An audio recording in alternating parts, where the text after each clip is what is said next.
네, 저희들 9월 달에는 우리 사람에게 종교가 필요한 이유, 신앙이 필요한 이유를 살펴보고 있습니다. 기독교 신앙이 필요한 이유가 아닙니다. 일단 범위를 더 넓혀서 종교라고 하는 것이 왜 인간사에게 필요할까라고 하는 것입니다. 그래서 지난주에는 철학이나 논리학으로 세상을 우리는 보통 해석하는데 철학이나 과학, 논리학. 그러나 논리만으로는 해석할 수 없는 것이 삶에는 정말 많이 있습니다. 여러분, 사랑해서 결혼했잖아요. 근데 결혼하는데 안 사랑하잖아요. 너무 신비롭잖아요. 이게 논리적으로 잘 안 맞잖아요. 근데 논리적으로 안 맞는 게 너무 많아요. 그래서 내가 신앙을 갖게 되었다는 것은 내게 일어나는 모든 일을 신비로 해석한다는 것입니다. 신비는 하나님이 만드신 모든 것을 좋다, 나쁘다의 좋다가 아니라 절대 좋음, 신비로운 좋음으로 본다는 것입니다. 그런 면에서 보면 나쁜 날씨는 있어요, 없어요? 없어요. 나쁜 날씨는 없습니다. 사람이 보기에 나쁜 날씨가 있지 하나님이 만드신 모든 것을 보시니 보시기에 참으로 좋았더라. 하나님이 보실 때에는 나쁜 날씨 없습니다. 이런 신비의 눈, 전체의 눈으로 어우러져서, 그래서 좋은 날씨와 나쁜 날씨가 어우러져서 하나님이 보시기에 참으로 좋은 세상, 좋은 날씨임을 깨닫습니다. 이것이 지난주의 내용이었습니다. 그래서 신앙을 갖는다라고 하는 것은 절대 좋음, 신비로운 좋음을 보고 인정하는 것입니다. 오늘은 신앙을 가져야 하는 두 번째 이유를 살펴봅니다. 그 이유는 불꽃과의 만남이 필요하기 때문입니다. 49절을 한번 같이 읽어봅니다. 49절 시작. 나는 세상에다가 불을 지르러 왔다. 불이 이미 붙었으면 내가 바랄 것이 무엇이 더 있겠느냐. 아멘. 자, 여러분, 예수님은 무엇일까요? 너무 많죠. 특별히 오늘 본문 말씀으로 의하면 예수님은 불이십니다. 영광로의 불은 불순물을 태우고 순금을 만들어냅니다. 나는 세상에 불을 지르러 왔다고 예수님은 말씀하십니다. 세상 속을 살아가는 그리스도인은 불순물이 섞여 있는 황금입니다. 우리는 원래 하나님의 창조물인데 또 세상에서 살아가면서 세상에 죄악이 들어온 불순물이기도 합니다. 우리는 그리스도를 믿는다는 점에서는 황금입니다. 그러나 세상의 유혹을 받는다는 점에서는 불순물입니다. 그런 존재에게 주님은 불이십니다. 처음에는 불의 따뜻함이 좋습니다. 그래서 예수님의 사랑을 만나면 그 예수님에게 점점 가까이 다가가고자 합니다. 처음에는 불의 따뜻함이 좋습니다. 그런데 점점 그분에게 가까이 가면 두려움이 일어납니다. 불이신 그분은 나를 태워버릴 것만 같습니다. 불이신 그분이 나를 태워 사라지게 할 것만 같습니다. 그분을 만나면 세상에서도 성공적인 삶을 살고자 하는 욕망이 불에 타서 사라져버릴 것만 같습니다. 여러분, 예수님은 너무 뜨거운 불입니다. 아멘? 아멘. 그렇죠. 예수님은 너무나 뜨거운 불입니다. 그래서 여러분은 목사를 만납니다. 목사에게 가까이 가는 것은 별로 위험한 일이 아닙니다. 왜냐하면 성직자는 예의를 지킵니다. 성직자를 만나 예배 드리는 것은 그렇게 어렵지 않습니다. 왜냐하면 그것은 가짜이기 때문입니다. 가짜는 가짜를 태우지 않습니다. 그러나 예수님은 진짜입니다. 진짜 불입니다.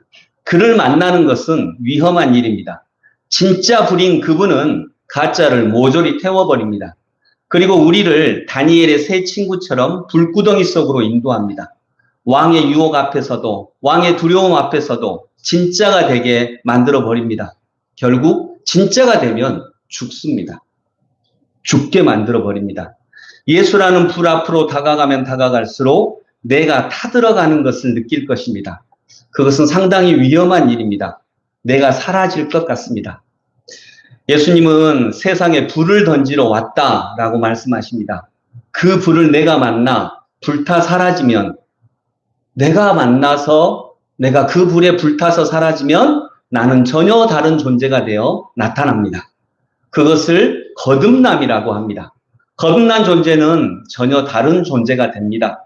세상을 욕망하는 내가 아니라 완전히 다른 존재로 새롭게 태어납니다.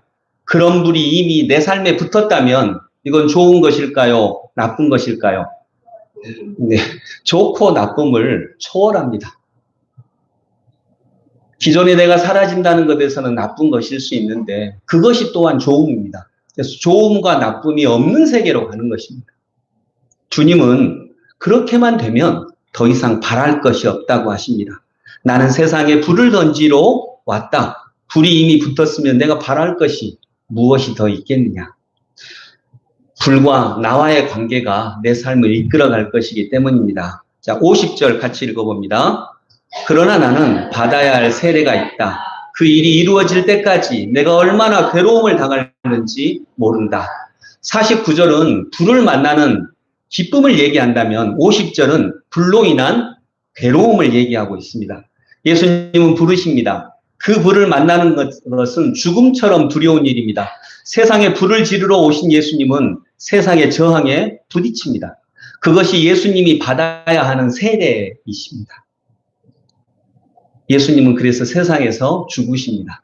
여러분, 세례는 물속으로 들어가는 거죠. 우리는 세례를 이렇게 제가 물 떠서 이렇게 얻는데 그건 약식 세례입니다. 원래는 약식 세례예요. 세례는 원래 어디로 가는 거예요? 세례의 원래 이름이 침례인데 침례, 침몰한다 그 침자예요. 어디로 들어가는 거예요? 물속으로. 물속으로 들어가면 어떻게 돼요? 죽어요. 네, 그걸 상징합니다. 그래서 내가 세례를 받았다라고 하는 것은 과거에 나는 죽었다는 뜻입니다. 그래서 세례 받는 것은 어떤 면에서는 굉장히 두려운 일입니다. 세상에 불을 지르는 일은 굉장한 어려움을, 괴로움을 당하는 일입니다.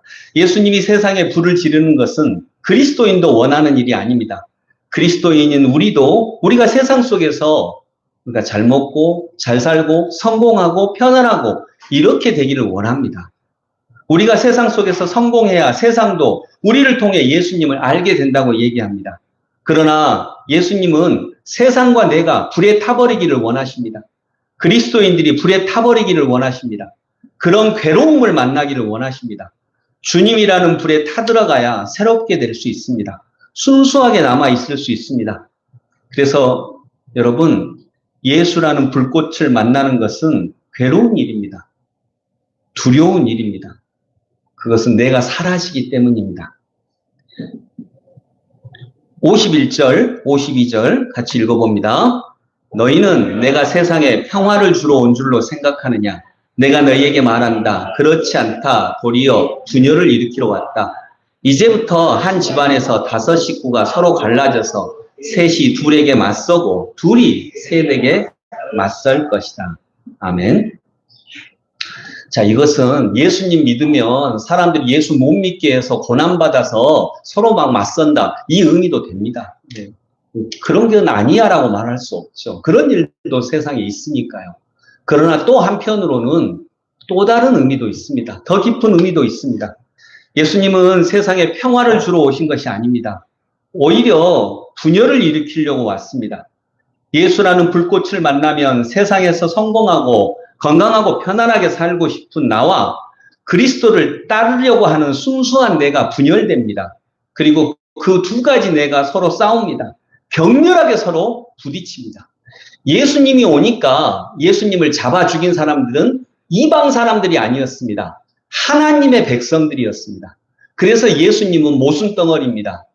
하나님의 백성들이 하나님의 아들을 십자가에 못 박아 죽입니다. 이걸 어떻게 해석해야 할까라고 하는 것에서 영성이 출발합니다. 예수라는 불꽃을 만나면 불순물은 빠지고 불순물과 함께 존재했던 내가 타서 사라지고 순금으로 변형이 일어납니다. 여러분, 그것은 개선이 아닙니다. 고치는 것 그것 정도가 아닙니다. 완전히 새롭게 되는 것입니다. 수정이나 개선이 아닙니다. 변화와 거듭남입니다. 오늘 말씀의 핵심은 이것입니다. 우리는 삶을 고치면서 살아가려고 합니다. 수리해서 살아가려고 합니다. 그러나 여러분, 우리는 수리세타 온 거 아닙니다. 우리는 태어나려고 왔습니다. 예수라는 불꽃을 만나지 못하면 이것저것 나와 내 자신의 삶을 고쳐나갑니다. 자신의 삶을 조금씩 고쳐갑니다.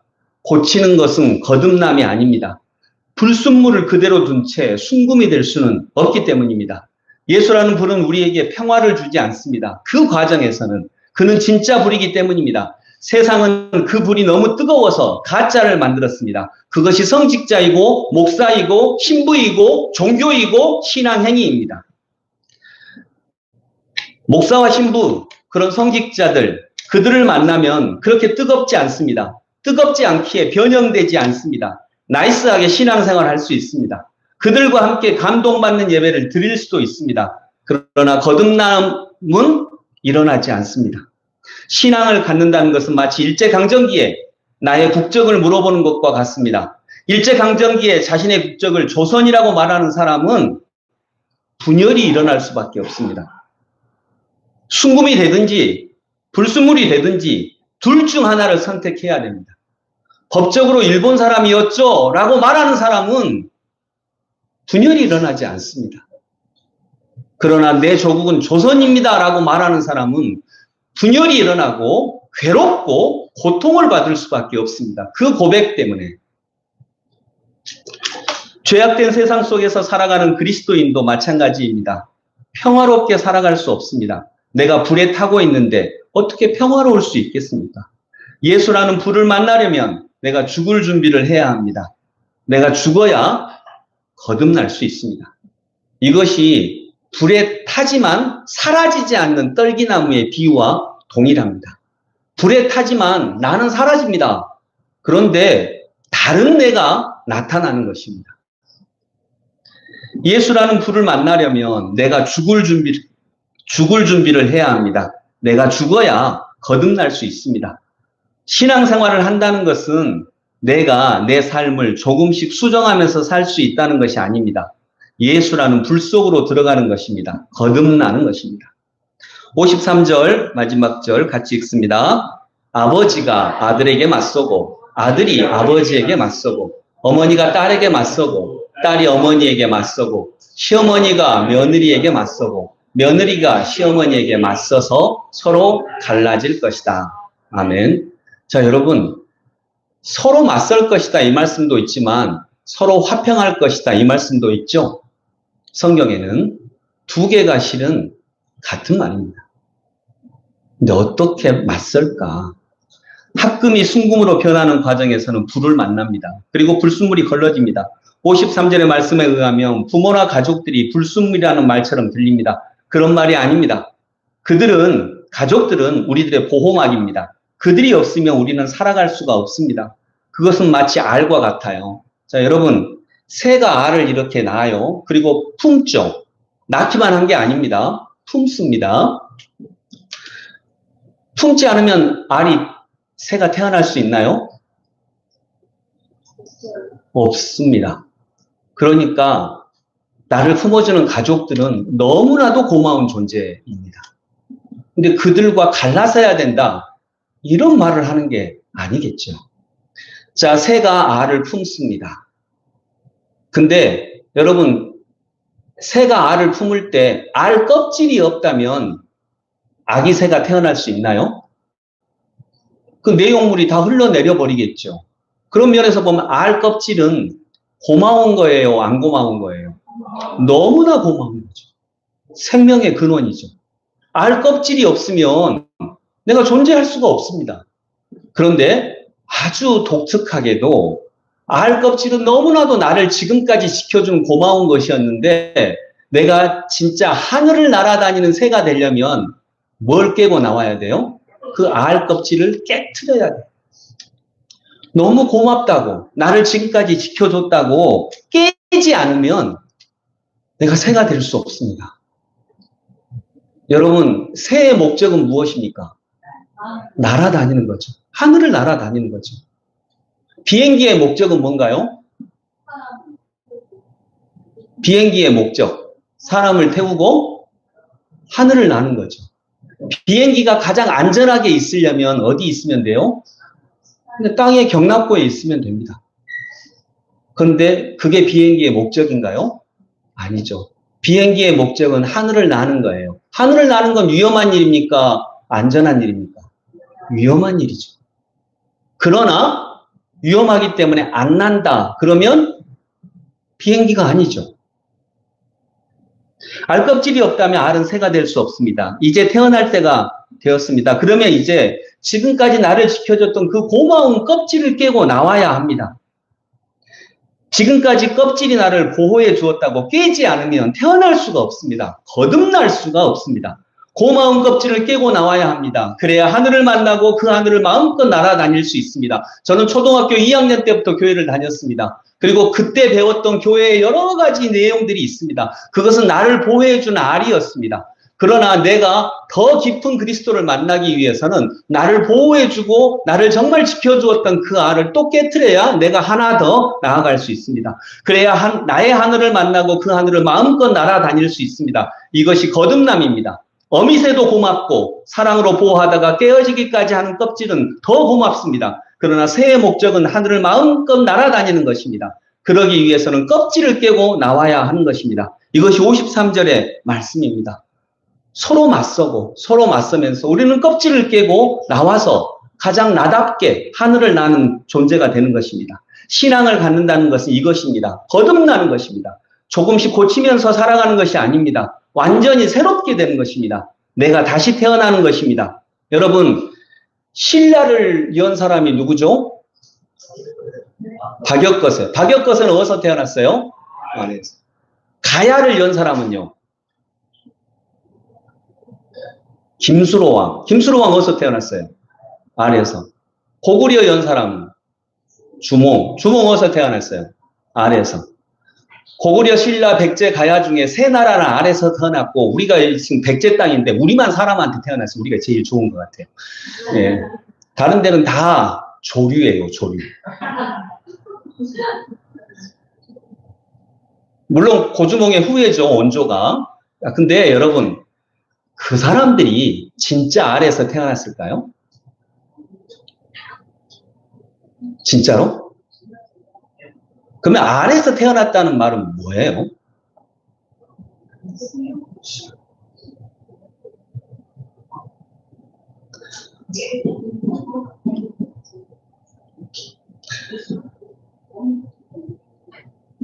자, 박역거세가 신라의 시조왕이잖아요. 박역거세.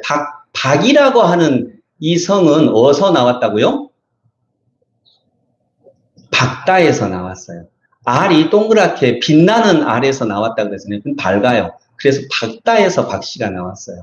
우리나라 대한민국 할 때 우리나라 이름은 실은 한자밖에 없어요. 한. 대자는 크다라고 하는 위대하다, 그런, 우리나라는 위대하다, 그런 의미고, 민국은 공화국을 얘기하는 거니까 우리나라 이름은 한이에요, 한. 그 한나라, 그 한이, 이게 그 한자로 쓰는데 그 한자는 의미 없습니다. 한이라고 하는 우리나라 이름은 어디서 왔나요? 환인, 환웅, 여기서 왔어요. 환인, 환웅, 환이 뭐예요? 지금 햇빛이 비치니까 날이 어째요? 환하죠? 거기서 나왔어요. 그래서 한은 환하다는 뜻이에요. 우리나라는 밝은 나라예요. 밝은 나라. 크게 밝은 나라. 거기서 나온 뜻이에요. 근데 크게 밝다, 알이 밝잖아요. 알이 빛나고 밝아요. 그래서 박씨가 밝다는 뜻이고, 김씨도, 김수로왕 김씨도 금이 밝잖아요. 밝다라는 의미에서 나왔어요. 근데 그 사람들이 다 알에서 나왔다. 알은 뭐예요? 알은 알다라고 하는 거예요. 우리가 지금 알고 있는 것, 내가 인생은 이렇게 살아야 돼 라고 하는 그 알면서 하나 깨뜨리고 나와서 새로운 세상을 연 거예요. 그래서 그 사람들이 다 나라를 연 거예요. 새로운 나라를 연 거예요. 여러분의 새로운 나라, 나의 새로운 나라, 우리가 그리스도인 되면서 새로운 나라를 열 때 우리는 아래서 깨어나는 거예요. 그것이 거듭남이죠. 그 당시에는 역사적으로는 그래요. 무기를 만드는 사회였으니까 무기는 단단한 쇠로는 무기 못 만들어. 어떻게 쇠로 만들어? 무기는 그래도 청동기 같은 걸로 만들어야 돼. 이렇게 생각했던 그들의 알면서 벗어나서 아니야, 단단한 쇠로도 무기나 농기구를 만들 수 있어. 그러면서 철기 시대라고 하는 새로운 시대를 연 사람들이 이 사람들이에요. 그래서 그들은 새로운 시대, 새로운 나라를 열었다라고 하는 거죠. 여러분, 우리들도 우리들의 새로운 나라를 한번 열어봐야 되지 않겠습니까? 계속 고치면서 살아갈 수는 없지 않겠습니까? 거듭나야 하지 않겠습니까? 종교를 갖고 신앙을 갖는다는 것은 절대조음의 신비를 인정하는 것입니다. 또한 둘째로 삶은 고치면서 살아가는 것이 아니라 그리스도를 따라 거듭남의 세계가 있다는 것을 알아차리는 것입니다. 그러기 위해서는 불을 만나야 합니다. 그 불을 새로운 아버지라고 말할 수도 있고 그 불을 만나야 순금으로 거듭납니다. 예수님은 불이십니다. 여러분, 저는 여기서 제가 불을 만난 얘기를 한번 해보고자 합니다. 근데 제가 불을 만났을 때는 제가 만난 불은 막 나를 열정적으로 타오르게 하고 나는 할 수 있어 막 이렇게 만났던 게 아닙니다. 제가 30대 후반에 경기도 여주에 있는 수녀원에서 일주일간 이냐시오 침묵 영성 수련을 한 적이 있습니다. 일주일 동안 침묵을 했습니다. 그때 저는 전도사였고요. 주일 저녁 예배까지 드리고 9시부터 시작하는데 저는 저녁 예배라서 밤 12시에야 겨우 도착을 했습니다. 들어가서 이제 숙소에 들어가서 한 사람이 있길래 그때는 뭐 내비게이션도 없고 그래가지고 진짜 물어서 찾아갔어요. 지나가는 사람도 없고 그래서 파출소도 들어가서 물어보고 겨우 12시쯤에 도착을 했습니다. 들어가서 한 사람이 있길래 몇 가지 여쭤봤습니다. 제가 좀 늦게 왔는데요. 제 방이 어디예요? 누구한테 안내받으면 돼요 했는데 이 사람이 아무 말도 안 하더라고요. 그러더라고요. 아니, 나 어디서 잘 거 아니에요. 자야 될 거. 내 방 어디냐고요. 좀 얘기 좀 해주세요 했는데 하면서 저보고 오라 그러더라고요. 오라 그러더니 연필로 쓰더라고요. 침묵 이러더라고요. 아니, 니는 침묵한디 나는 좀 알아야 될 것이 아니냐. 해서 이제 사무실에 가서 자는 분 깨워가지고 제가 늦게 왔다고 이렇게 해서 이제 방을 배정을 받아서 일주일 동안 침묵을 했습니다. 그래서 영성수련 하면서 첫째 날, 둘째 날은 영성수련을 하면서 침묵이 조금씩 깊어져 갔습니다. 그리고 3일째 저녁 말로 할 수 없는 어떤 무엇이 찾아왔습니다. 진짜로 말로 할 수 없는 것입니다. 말로 표현할 수 없습니다. 그래서 침묵하라고 했구나라고 하는 것도 알아차렸습니다. 침묵하지 않았다면 말로 하려고 했을 것입니다. 그러면 저는 나는 표현해도 남들은 내가 표현하고자 하는 것을 제대로 이해하지 못했을 것입니다. 또 자기식대로 해석해서 오해했을 것입니다. 신앙은 신비였습니다. 더 나아가 삶도 온통 신비였습니다. 3일째 저녁 말로 할 수 없는 그 무엇이 나를 찾아왔습니다. 내가 어떻게 한 것이 아닙니다. 내가 노력한 것이 아니고요. 그냥 찾아왔습니다. 그리고 그 느낌을 가지고 내가 처음 한 것은 막 내가 인생을 새롭게 살아야 되겠다. 엄청난 삶을 살아야 되겠다라고 내 인생 계획을 세운 것이 아닙니다. 제가 그 말로 할 수 없는 어떤 느낌이 찾아왔고 그 느낌 이후에 처음으로 한 것은 잠을 잔 것입니다. 저녁 되어서 찾아왔기 때문에 저는 잠을 잤습니다. 지나온 시간에 감사하며 오늘 살아온 하루를 감사하며 가장 평안하게 웃으며 잠에 들었습니다. 그 이전까지의 잠은 하루를 살고 지쳐 쓰러지는 것이었습니다. 그리고 아직도 지친 상태로 흐느끼며 일어나는 것이 나에게는 잠이었습니다. 그 이전까지의 잠은 힘겨운 삶의 배설물이었습니다. 그러나 이때 처음으로 잠이라고 하는 걸 만났습니다. 평안하게 잠을 잤다는 것이 아닙니다. 그것은 말을 넘어서는 그 어떤 것이었습니다. 저는 잠을 만난 것입니다. 평안하게 자야지 하는 마음도 없습니다. 그냥 오는 잠을 맞이합니다. 그 잠과 함께 관계를 맺고 그 잠이 인도하는 어떤 세계 속으로 들어갑니다. 삶도 살아가는 것이라면 잠도 살아가는 것이라는 것을 처음으로 알았습니다. 잠을 자야 내일 또 열심히 일을 하지 그런 마음이 없어집니다. 잠은 내일 일하기 위한 도구가 아닙니다.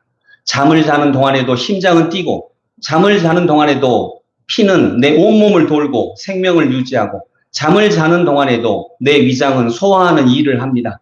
단지 생각하는 의식과 움직이는 몸이 정지된 것뿐입니다. 자는 동안에도 내 몸은 살아가고 있습니다. 내 인생은 펼쳐지고 있습니다. 가끔씩은 꿈을 꾸면서 의식도 움직이고 있습니다. 꿈을 꾸면 의식은 움직이는 거거든요. 그래서 우리 은선이는 잘 때도 안경을 쓰고 잡니다. 꿈이 잘 안 보이거든요. 그래서 꿈을 잘 보려고 안경을 쓰고 자요. 그래서 안경이 자꾸 깨져요. 여러분, 꿈을 꿀 때 의식은 있습니다. 꿈을 꾸는 의식은 있죠. 근데 그 의식은 공간을 차지합니까? 공간을 차지하지 않습니다. 공간을 차지하지 않는 의식, 이것이 영혼입니다. 그래서 영혼은 우리와 함께 존재합니다.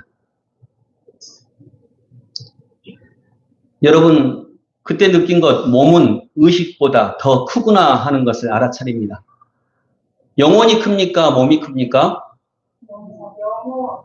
생각이 큽니까? 몸이 큽니까? 의식이 없을 때에도 몸은 가끔씩 내 의식을 떠나서 뒤척이고 움직이고, 의식이 없을 때에도 내 심장은 뛰고 피는 돌고 소화작용은 합니다. 잠은 의식 없는 존재 그 자체의 삶이었습니다. 그래서 여러분, 몸이 더 큽니다. 의식이 없을 때에도 몸은 자기 작용을 하거든요. 생명을 유지하는 작용을 하거든요. 그래서 우리가 몸을 입고 이 땅을 살아갈 때에는 몸을 잘 관리해 나가고 몸에게 좋은 것을 먹게 하고 이러는 것이 우리의 영성생활에 굉장히 중요한 일입니다. 몸은 의식보다 더 큽니다. 몸을 힘들게 만들어 놓고 나 열심히 살아야지 하면 안 되는 것입니다. 왜냐하면 몸은 생각보다 더 크기 때문입니다. 한마디로 잠은 신비입니다. 그날 저녁 저는 처음으로 잠을 만났습니다. 그때의 잠은 평안한 것이 아닙니다. 굳이 표현하자면 깨끗했습니다. 그리고 아침에 깨끗했기 때문에 아침에 깨어날 수 있었습니다. 깨어나려고 노력한 것이 아닙니다. 그냥 깨어남이 찾아왔습니다. 그리고 그 깨어남을 만나고 이제 몸을 움직입니다. 몸 없이 살았던 삶을 이제 몸으로 살아가야 하는 시간입니다.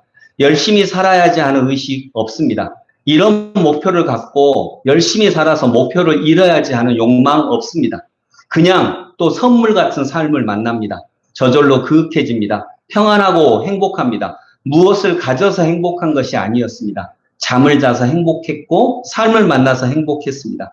이것이 제가 경험한 저의 그 당시의 거듭남의 경험입니다. 거듭났다라고 해서 예수 그리스도를 전하기 위해 그게 뭐 목숨 바쳐서 이게 잘못된 거 아니고요. 저도 역시 잘못된 거 아닙니다. 저는 그때는 저에게는 거듭남의 의식이 그렇게 찾아온 것입니다. 저는 거듭남의 경험을 잠이라고 하는 걸로 했습니다. 그러나 그 경험에 또 욕망과 피해의식과 공로의식이라고 하는 불순물이 삶에서 자꾸 찾아옵니다. 그래서 내 잠이 오염되는 삶을 또 살아갑니다.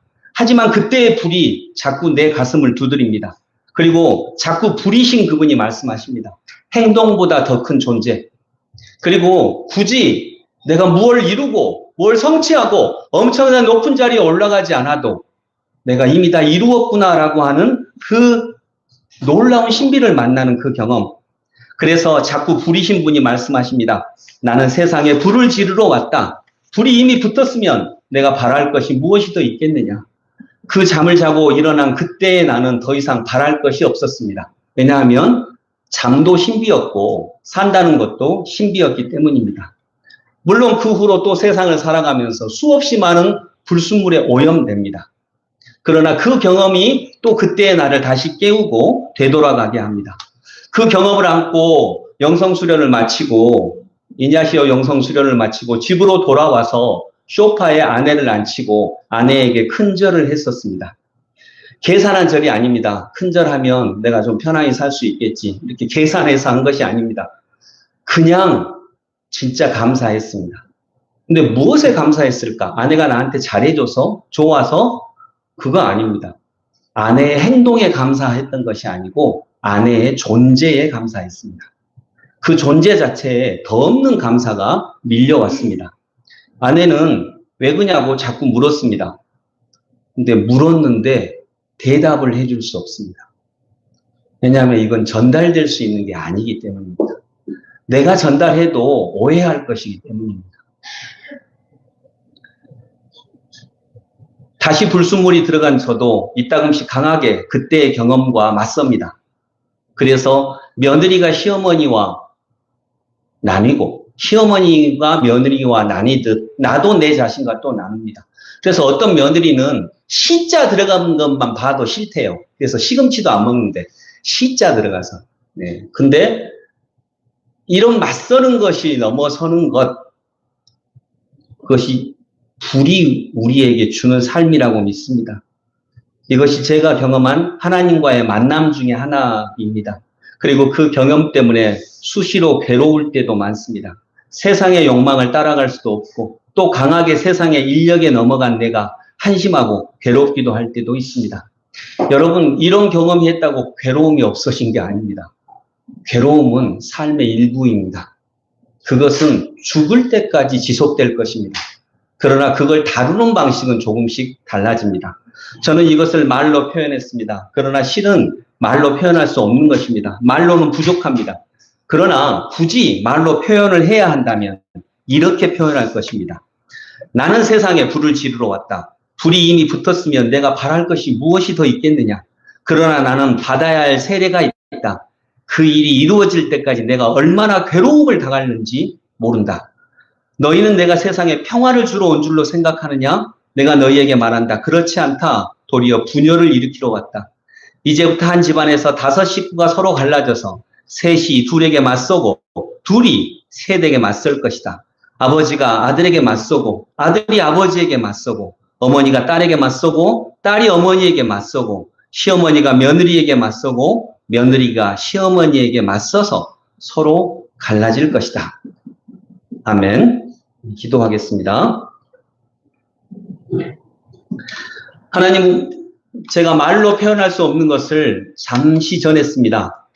어떤 느낌이 오기를 바랄 뿐입니다. 주님, 그런데 이것은 또 우리가 노력하는 세상이 잘못되었다라고 하는 걸 말하는 게 아닙니다. 그러면 우리는 또 지난 시간에 알았던 것처럼 좋다, 나쁘다의 세상 속으로 또 빠집니다. 가만히 있는 것이 잘못된 것이 아니라면 노력하는 것도 잘못된 것이 아닙니다. 둘 다 적절할 때에 때를 따라 자기의 역할을 할 뿐입니다. 중요한 건 2개의 관계입니다.